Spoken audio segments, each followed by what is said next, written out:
The Nigeria Extractive Industry's transparency has called on mining communities operating across the country to involve host communities in every aspect of drafting community development agreements. The executive director of the initiative, Dr. Orji Ogbonna Orji, made this known at a summit organized by the Global Rights for stakeholders in the extractive industry to proffer solutions to impacts of mining on host communities held in Abuja. Orji says the provisions made by mining communities as benefits should be agreed based on the needs of the host communities. When CDAs are drafted, our concern is that host communities should be part and parcel of the drafting.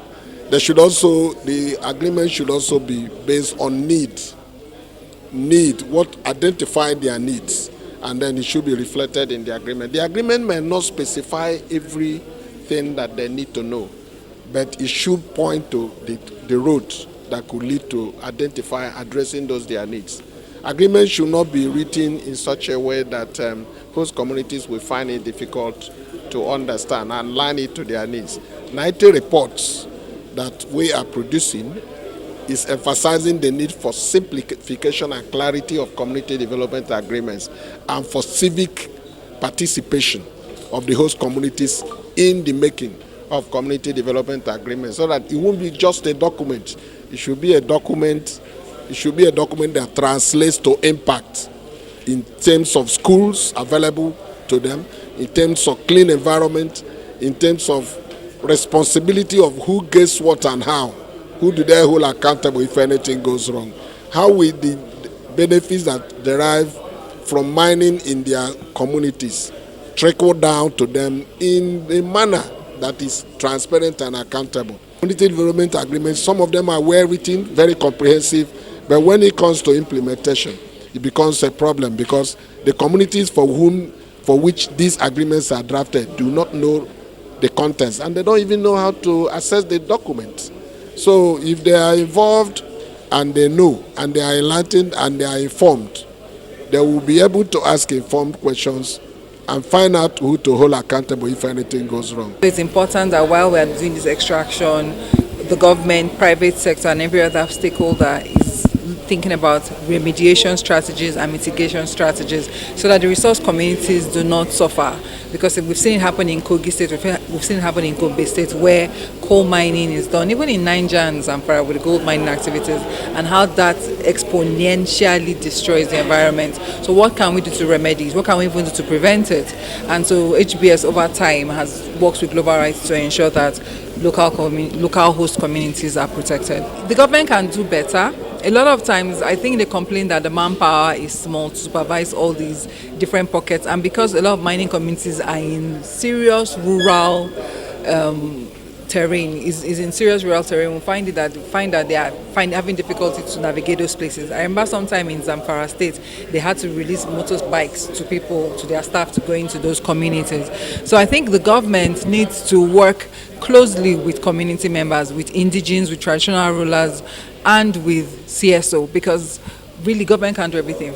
And it's very important that we start to see government as partners and not just saviors. They are saviors to an extent, but let's see government as partners and find ways we can work with them. Every Nigerian's voice matters. Every Nigerian's access to livelihood, access to health, access to shelter, it all matters. And what can we do to protect it? I think that it's not everything we need to get. Because you have it doesn't mean you have to get it. And a lot of times when we see, because now we're seeing that they found, I think they found oil and gas in the Gongola Basin or something like that, and they're trying to extract it.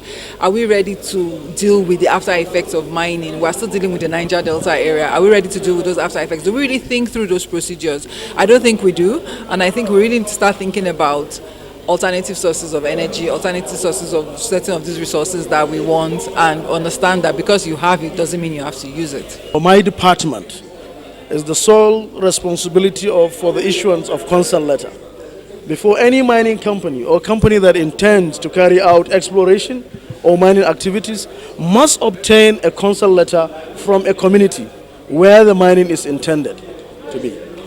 So that is why we design in our application form that you must provide geographical coordinates on that form to show the position of where that consent letter is being issued. We did not stop there. We said, take that form, take it to the competent court of law, and so an affidavit, so that when you lie under an affidavit. The ministry has, through the Mines Environmental Compliance Department, continued to make demands on the companies for the inclusion of CDA and has carried out several sensitization programs to foster stakeholders' engagement in the CDA negotiation that will ensure transfer of social benefits to the host community, as well as social license for the mineral title holders to operate in a peaceful, secure, conducive business environment. The ministry has recorded increased compliance level in the implementation of CDA covenants by the mineral title holders through field monitoring, enlightenment, education, sensitization exercises. A lot of successes have been recorded in signing CDA between the mining operators and their respective host communities. Presently, about 225 companies have signed CDAs with their host communities, capturing things like provisions of borehole water, electricity, schools, health centers, road construction, scholarships, according to identified needs of their host communities. There are still some companies that are yet to comply with the provisions of this section, but the ministry is not relenting on its enforcement to ensure that mineral title holders comply accordingly. As we count our successes as a ministry, there are also some challenges hindering the CDA processes in some communities. These are misconception of community development agreement and consent agreement signed with the original landowners. Another challenge is overbearing influence of the traditional rulers and chiefs to corner what is meant for the community, to a community at large, to a few individuals. Some communities make heavy demands that are impossible for the companies to achieve. Some companies also take undue advantage of some communities and provide very little that are normally not commiserable with what the company is getting from the community. Many companies, including the big ones, have blatantly refused to sign community development agreements. The ministry has been advocating the need for collaboration by all stakeholders in the sector to ensure a successful implementation of this document.